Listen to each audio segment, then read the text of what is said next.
we want competitive athletic strike throwers. Okay. In a world where velocity has been king, which I won't lie, velocity helps, of course. Of course. The competitive athletic and strike throwing part is just as much important as the velocity. When it comes down to it, at the end of the day, if you're going to spend your money going to perfect game showcases or coming in an environment like this and getting better, like just get better. And then the games, you'll show out and you'll perform better and people will hear about it and your name. Exactly.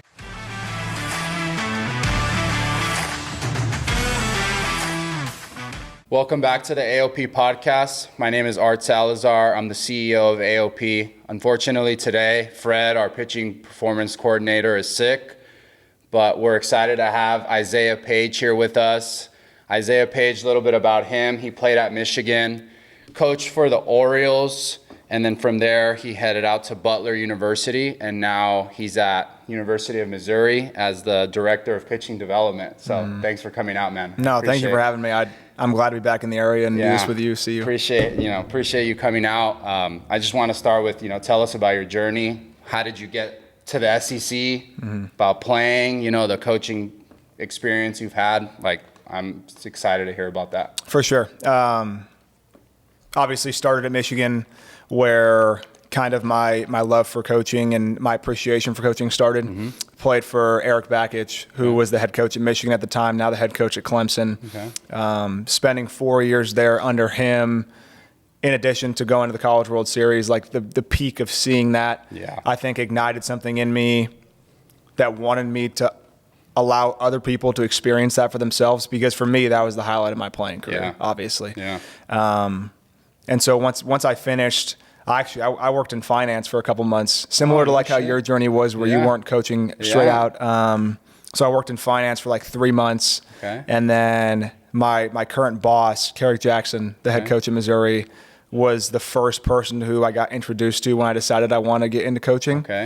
And so basically he spun some strings around. He's a man that knows so many people. I'm sure. And so got me on the phone with some people from the Yankees and Orioles to coach, and then kind of got to choose where I wanted to go, and the Orioles was that option, which was pretty cool. Wow. You don't really hear that often. I got to say, that's probably the first time, like, I'm trying to think, where a young guy, like, because you're 25. 25. You were 21 at the time then, 22? I was 21 turning 22 that season. That gets to pick. That's not a player, of course. That's impressive. It was cool. And what the Orioles had going was special. Like we were the number one farm system for both the years that I was there, and I think a little bit beyond that.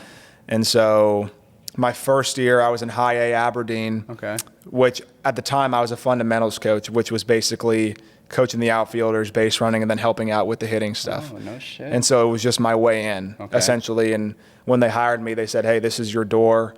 However far you want to kick it in terms of pitching, obviously, what I wanted to do. Of course. You can kick it as far as you want. And I think it was good because I didn't watch baseball from that lens for a while.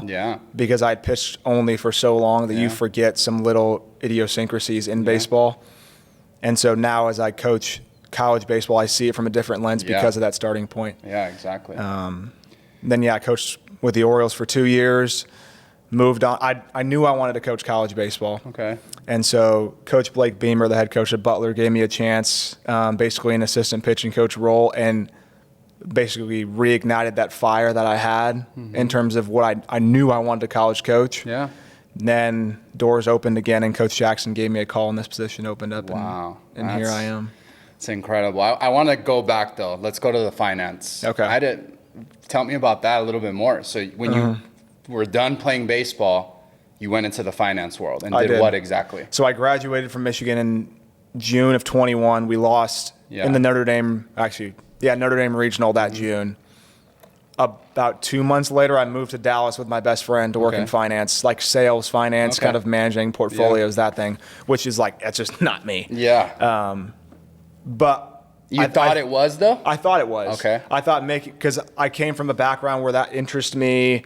Like off the field, that was something that I was very interested in and still keep up with to this day. But I thought like making money, the hustle was what I wanted to do. And so I jumped into it probably too fast straight out of graduation, which like is a dumb decision that I think a lot of us make. And then basically 3 months in, I was like, holy cow, I hate this. Yeah. And I told my parents, I told my friends, and everyone kind of told me to play it safe and weigh out options and stuff. Yeah. And I quit like instantly. Cold turkey. Like 3 months, I was done. I was doing lessons. I coached like an 8U team until I got to where the Orioles had called me and offered me a spot. But yeah, just out of graduation, that pressure that you kind of have to figure things out post. I lived it too. Exactly. Post playing, trying to figure it out, just got to me. And so I rushed into something that I shouldn't have. Yeah. Wow. That's like, geez. I had no idea. I thought you went right into baseball. That's like watching from the outside. It seemed like maybe you had been prepping or trying that process to get going for, I don't know. You know, I'm just, that's insane. For me too, like the other thing that stands out is you're a pitching development, what is the exact pitching development coordinator? Is that what you are for the Missouri right now? Yes.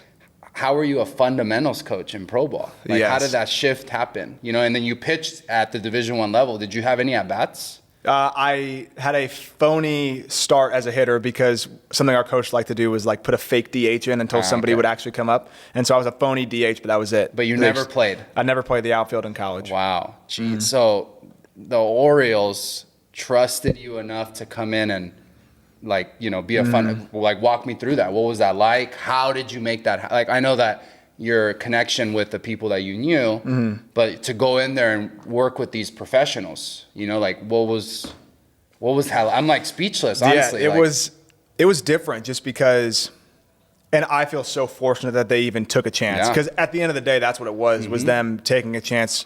And I've talked to people who've hired me and how fortunate I was. But basically, and what's funny, Dante Williams was with us. Yeah. So Dante was a player on the team. Which you played with him, right? I played you guys with all Dante. Yeah, and my brother, yeah. Nice. So I played with Dante, and he was an outfielder at the time there. And then the rest of the group, I think now at this point, there's three of them. Three of them are big leaguers, which is, I think that's the coolest part to look back on. Three of them are big leaguers. But the day-to-day was, like, you can teach them stuff, but in all reality, a lot of it is them doing it on the fly and then asking you questions for your opinion on things. And so I think my overall baseball knowledge was solid enough to where I could answer things and give them advice or tweaks along the way. Of course. And then just supporting the rest of the staff however I could. Yeah. And in most cases, like I think we played 140, 150 games in that season. Wow. A lot of it is just like being a friend to those guys. And I was 22, turning 23 at the time. So I was the same age with them. I had played with Dante. There were guys who I was coaching that were older than me, who had played at a higher level than me. And so you can't walk in there and act like you know everything because they'll just see right through it and shut you down. I was honest with them when I first got to the affiliate and was like, hey, you guys have better instincts out there than me. You play this position better than I ever have. Yeah. Allow me to watch you and critique, but whatever you feel, trust your intuitions. Yes. And that was the main thing. And I think that's something that we talk about a lot here. That's what makes an elite coach is removing it could be ego, whatever word we want to insert there, where, okay, you have the uniform out now. You're a coach. They hired you because they were trusting in you and all of these things, but you still had the presence to arrive there, like you said, and be like, I'm not you guys. I'm here, you know, and that to me, that's amazing. And so okay, year 2 then, fundamentals coach again? No, that was when I started on the pitching side. I was actually with the Orioles. With the Orioles. Okay. I was in Sarasota. Okay. And that was with the baseline complex team. Okay. That's where I learned a lot of Spanish. Oh. And that was a cool year because the perspective was completely different. Yeah. We had one American player on that team. And so as a coach, and my Spanish has always been okay. Like I come from a Hispanic background. Yeah. And so I did okay with it. Yeah. But as a coach, it's like, hey, you want to communicate with these guys, you want to leave an impact. It's up to you to learn how to speak with them. Absolutely. Because at the end of the day, they're not going to try to learn as much English to where it's really going to work. Exactly. And so it's their first time in America.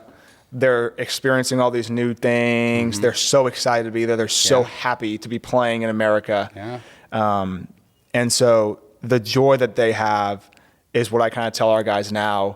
Like, every day that you think it sucks to be in the weight room or to be throwing a pen or doing like PFPs, These guys, it was the time of their freaking lives to be doing it. Yep. And for me, that year was so fundamental just because I have that background of what these guys are experiencing and sending their paychecks home. And again, just happy to be playing the game at a really, really baseline level. Yeah. And so, like, what was that experience like for you on the coaching side of it, though? Like, for you personally as a coach, what did you learn? What stood out to you the most, aside from, like, your experience with the Latin American guys? Sure. Like, stuff that maybe now you feel like if you didn't experience that year might have, you know, turned another way, or, like, anything that stands out to you? Or?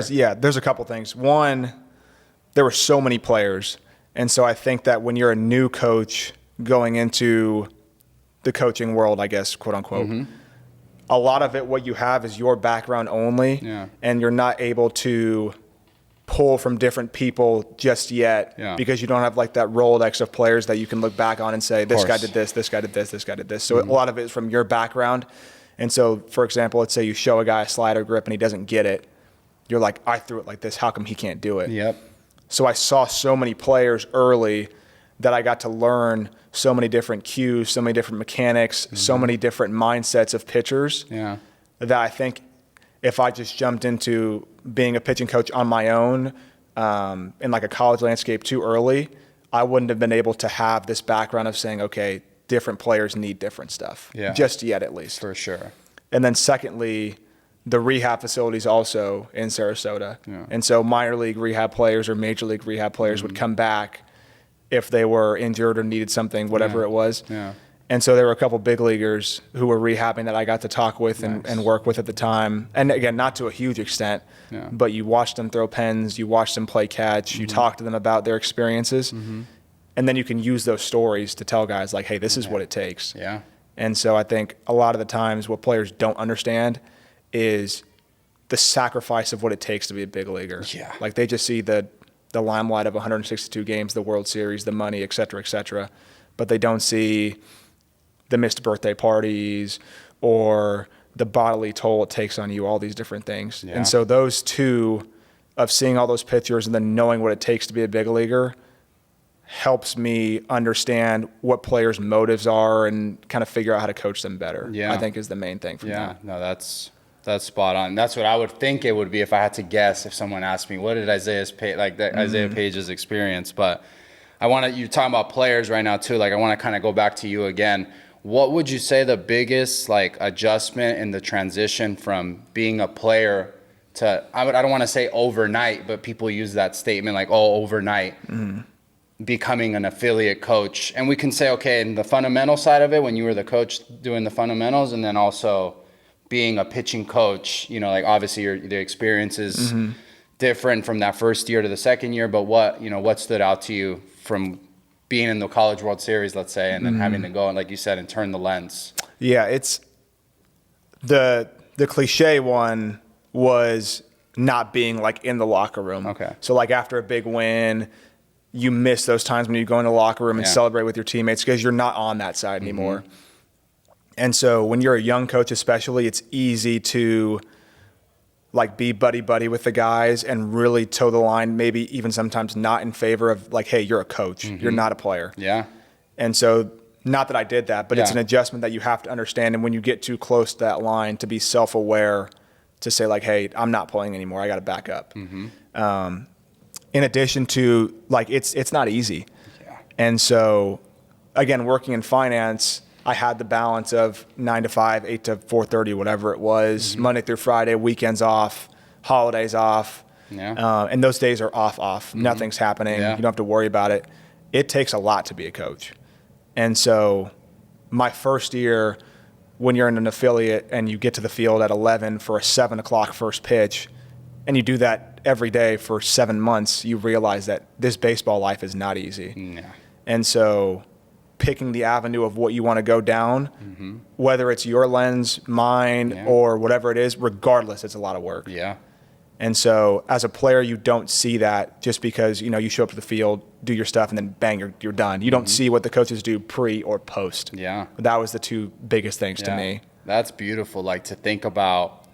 That's right. Even like when we look back as players, You know, like I always think about summer ball, for example, that these guys were coming from all over the place, coaches coming from all over the place, that these adult men, you know, were going and sacrificing their freedom with family or whatever. And then, like you said, show up to the field, the stuff's there. Maybe there was drill set up, work set up, program set up, this, that, whatever. And it's like, oh, it's just there. Not to say we didn't care about it, but it's just kind of like, you know, you're such in the role of things and playing every day and you're rolling, winning. That's actually like a really, really like good, interesting point. But yeah, I for me personally too, I think I'm right there with you. And like, you have to understand how to, like, there's a line, don't cross it, you know? And obviously here in this space, privately, it may be a little different depending on who you're speaking to, but at the end of the day, hard line. Exactly. Right? And so I could only imagine in pro ball where it's like, I was like, you know, like you could have been there, right? Like, Exactly. I'm sure there was like an experience or things that, did anything ever happen where you actually like can remember catching yourself and being like, ooh, let me like. Not specifically really, like the guys would like invite me out to go do stuff and like eating dinner with stuff I was fine. Yeah. But there wasn't really anything specific where I was like, oh wow, like this is close. Working with Dante was really cool just because Dante also respected that line. Yeah. But him and I've known him since we were like 9 or 10 years old. Yeah. And so when it was time for me to push him, he respected that, I think. great. Just because it came from the lens of like we were friends first. Now the jersey's not on me anymore. I'm not out there playing. Like I want to make you a big leaguer. Yeah, of course. And so there was no really instance, but that relationship with Dante was the one that I look back on that could have gone wrong just because I've had such a background with him. Yeah. But we did a really good job of balancing it. That's great. That's great. Yeah, I'm sure they were watching too to make sure they. Oh, no doubt. Let's test this guy and see how professional he really is. But pivoting again, so you fast forward, you make a year or two, you're in Sarasota, then you go and back into college, into the Division I world. What was that transition like from working with pros to now going back to college to amateurs? Like, what was that experience like for you? It was what I wanted it to be. Yeah. In the sense that professional baseball, it's, hey, we got either practice or a game, whatever it is, that's it. We're done after that. Yeah. College baseball comes with a lot more, I think, personal growth and development as a coach that you can elevate. Yeah. Because in all reality, especially at Butler, we would be lucky, like really lucky, if 2 of those guys played minor league baseball. Yeah. A majority of them are going to go finish their season as a senior and then go on to the workforce to do whatever they do. Yeah. And so however you leave the lasting impact of their last season of college baseball, that's how they're going to remember it in most cases. Yeah. And so it was a ton of fun to be back in that landscape. And I think that the players really respected that I'd made the move from professional baseball down in a way. Yeah. Just because the background of having it with an organization like the Orioles that was really on the upward. Yeah. And then choosing myself to go back down to college baseball on my own terms to leave that impact. I think the guys knew that I had the right motive. Yeah. And it wasn't just like, oh, I want to be here and elevate. Yeah. I had no intention to leave Butler when I did. Yeah. I wanted to stay there as long as I could until the right opportunity happened. And so I made sure that every relationship was that way. That's great. And, the season we got better, the guys got better, whatever it did. But I think that it was a lot of fun just to be back in that environment and have guys who just wanted to play and win. For sure. For sure. And so, you go, like you said, you were a Butler, wasn't expecting to leave. And then obviously an opportunity, the SEC comes calling. What was the transition like from Butler now to the SEC, with where you're at? Like, obviously, if you're watching this, you're probably aware of the difference in talent and all that, but like, Yeah, it's a beast. Right. Even playing, we played against Vanderbilt and Kentucky, but I never played against any other SEC schools in my career. And so being on the coaching side of it, you see how much these people do to get these guys to these positions. Like, people think, oh, Tennessee, LSU, Ole Miss, whatever, oh, they just recruit better so they win because of it, blah, blah, blah. Like, that's like the barely foundation of what it is. Yeah. Being coaches, you mean? Yes, Okay. being coaches of what these people really do to elevate their programs. Yeah. And Coach Jackson does a really good job of that. Just he does so much stuff outside of just leading the team, whether it be the fundraising or meeting with alum, all these different things that elevate Missouri. And so what the SEC has in terms of people leading the conference is just such a different level of work ethic, I think, in my opinion. And it's pretty admirable. So I want to build on that. Can you give me one that's maybe where you stopped and you were like, whoa, like that was like whether it was a shell shock to you or, you know, because to me that's intriguing. I've never actually heard that. The way like you explained that makes sense. For sure. You know, that the SEC, like, okay, what these guys do to the outside world, because Tennessee's getting every guy that throws 100 or whatever. And so like, what was something, you know, that stood out where you stopped and even remember catching yourself, if there is one? So when I first got hired, I couldn't move into my apartment yet because the dates of the lease, whatever. And so I was staying at Coach Jackson's place. And I remember like going to the office, doing whatever we were doing, and then leaving like 5, 6 o'clock.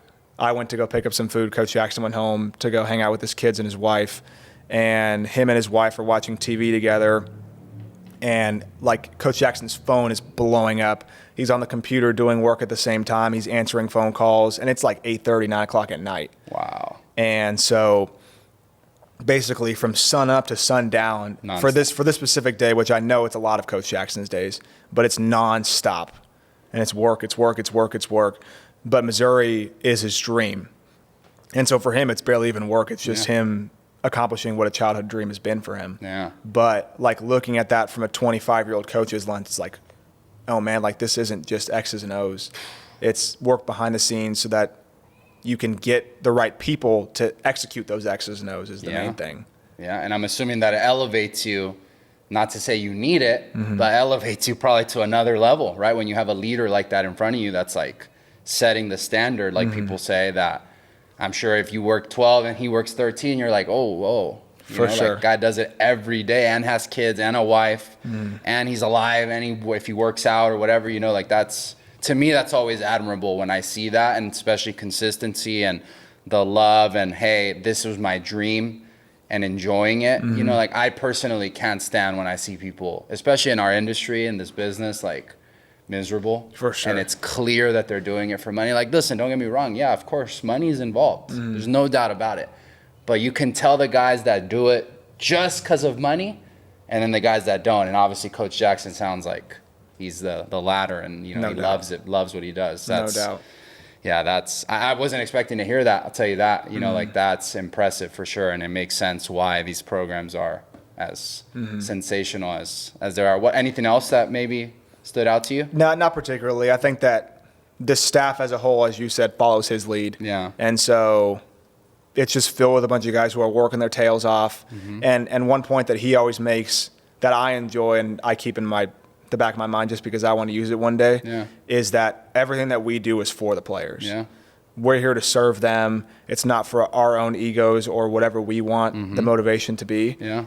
And so when we serve with the right intentions, I think right things fall into place. Yeah. And the players know that we're not just doing this selfishly. We want to see you succeed. Of course. And so that just plays into how we care about them, the things that we do, and the lengths to which we go to help them. Yeah, it's beautiful. And then again, it all starts at the top. Makes me want to go play for you. I could only imagine the real speeches and like using that, you know, like, so you said about the coaches, how many guys are on staff?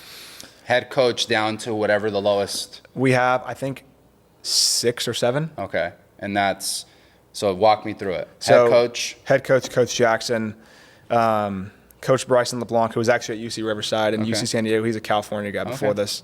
Jabari Brown, Coach Tim Jamison, myself, Coach Joe Dottoli. We have a GA, Hampton Hudson. I guess we have more than that. Yeah. Our director of recruiting, Jose Carballo, and our director of operations, Anthony Hansen. Wow. So you guys have a director of recruiting that isn't a coach. He just is. Yeah, so he'll help out with the catchers. Okay. But his main responsibility is basically to handle the recruiting and some of the operation stuff as well. He'll split with Coach Hansen. Okay. And so for you personally too, with your position, how much are you working in tandem with the field pitching coach? And like what exactly is your role that you do day to day? So it's been pretty cool, actually, because Coach Tim Jamison was the old head coach at Missouri. Okay. So he was the head coach from 97 to 2017. Oh, wow. So he's Missouri Hall of Fame. Wow. He's been there. He's done that. And so what he has is, I mean, God, years, decades of baseball experience that I could never have at this point. And so stories, coaching techniques, ways to understand people. And so whenever people ask me, I say this has basically been like a coaching internship for myself. Yeah. And so we basically work hand in hand with the pitchers, whether it be pens, throwing schedules, all these different kinds of stuff of what it matters. Specifically on my end, I handle a lot of like the data, the mechanical work daily, and then like pitch design, things like that. Nice. And then he's really good at teaching what I call like a major league mentality, the execution part of the pens, and then managing the game stuff is where he really, really excels. Perfect. And again, he's just done it for so long. Like he recruited Max Scherzer to Missouri. He recruited Kyle Gibson, Tanner Houck. Wow. All these guys who are now big league all-stars who were under him at one point, who were college baseball players at one point. Wow. And so learning from him in that landscape has been huge for me just because I'm young still. I still have so much to learn. Yeah, for sure. And so are you going to be in the dugout for all the games and everything? Or are you going to be going like back and forth between? Majority of it is pen for me. Okay. So managing the pen, especially in college baseball, is like an underlooked thing. Yes. Because a lot of times guys have no clue what they're doing. Yeah. And so I've worked the pen before in different situations. I understand it. Yeah. And I think that's like a small detail that helps in the grand scheme of things. Yeah. An on-field performance. And so I'm pretty excited for that, actually. Nice. That's great. Yeah, I'm going to be watching. It'd be No cool doubt. to see that. See that. And so being at the SEC, I mean, I don't know if you're actively going to be recruiting players, but like, what are you guys I mean, we don't need to speak about your university, but whatever you feel comfortable, like, what is the player that you're looking for? Like, let's say you're a high school junior, let's say you're a junior college sophomore, like and then we can start with a pitcher and then we can kind of maybe talk about just overall, but like, what are things that you would say, like immediately light bulb goes off? So majority, I guess the frontline pitching communication is me in terms of recruiting. And then if we see it going along the lines where Coach Jamison should speak with them, then we do that. Okay. And what calls for that? So a lot of it in our case is being able to see them at multiple points and understanding that they fit the mold, which I want to talk about. And what Coach Jackson always tells us is that we want competitive athletic strike throwers. Okay. In a world where velocity has been king, which I won't lie, velocity helps, of course. Of course. The competitive, athletic, and strike throwing part is just as much important as the velocity. Of course. If you throw 95, you don't throw strikes. Yeah. Again, you're not going to pitch in the SEC. Yeah. And so when it comes to what we look for, a lot of it circles around that, and then looking at your like parental background, like how did your parents raise you, I think is a big thing. Like how do you handle failure? And then those things show on the mound. Yeah. If somebody I go watch, for example, is killing it for 2 outings, then I go for the third one and they don't do as well, but they're still being a good teammate or they're still backing up bases even though they're getting shelled. That tells me, okay, hey, this guy understands the process of what it is and still doing his job as much as he can. Yeah. But if you're not doing well and you're spraying it and I can see on your face that you're just having a miserable time playing, like, hey, that's a red flag. Big time. And so I think, the main premise, competitive athletic strike throwers, is what we always circle around for the pitching. Okay, and you would say that's like the mold that fits? Okay, and so if you don't mind, if I could get like a little bit more exact for the people that are going to be listening. So let's say we have a 2020, I still get confused on the years. I think in my years, not even yours, right? Like, so 2026, right? That'd be the active recruiting for juniors. The juniors. Right now, okay. Let's say we have a 2026. We'll go 2 players. We have a 2026 who's pitched well in the summer circuits. Let's say he's a lefty because everybody loves lefties. Lefty, 90 to 94, decent, breaking ball, third pitch is and everybody's on him, let's say. Okay. Then we have, I'm sorry, I missed the main one. 90-94, but the command is here. Then we have this other lefty, let's say the frames are the same too. We have this other lefty. He's 85 to 88, throwing 3 pitches for strikes. Let's go 85, 87. A little bit better. You haven't seen him hit 88 yet, but dominant. Let's say he's just like, it's almost video game-ish type numbers. He's getting interest, obviously, because he's dominating, but 85, 87. He looks built, looks like he should be throwing harder. Obviously, let's say your resources are limited. Let's say you don't have access to speak at, let's say he's not training at a facility like this where you can maybe get TrackMan and you're not like, with that, I know that's kind of like all over the place. But which one of those immediately would catch your attention? So 3 pitches for strikes was the first thing. Okay. Even though the velo's only 85, 87? 85, 87 with a decent frame and is dominating. Like, there has to be something along there where you can say to yourself, spectacular, right? Exactly. Okay, yes. Because performance, I think, is one of the main indicators. Of course. Even minus the TrackMan. Let's say somebody has these obscene numbers. Yeah.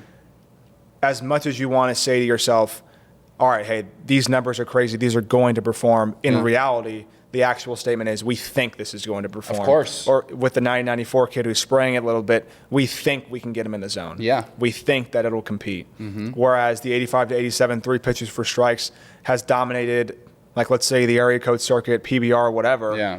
Hey, these are some of the best high school hitters in the country. Yeah. And he's getting them out at 85, 87. Yeah. Let's add the resources that we have at Missouri in regards to food, lifting, whatever it is. Yeah. We can easily see this being 88, 90. Yeah.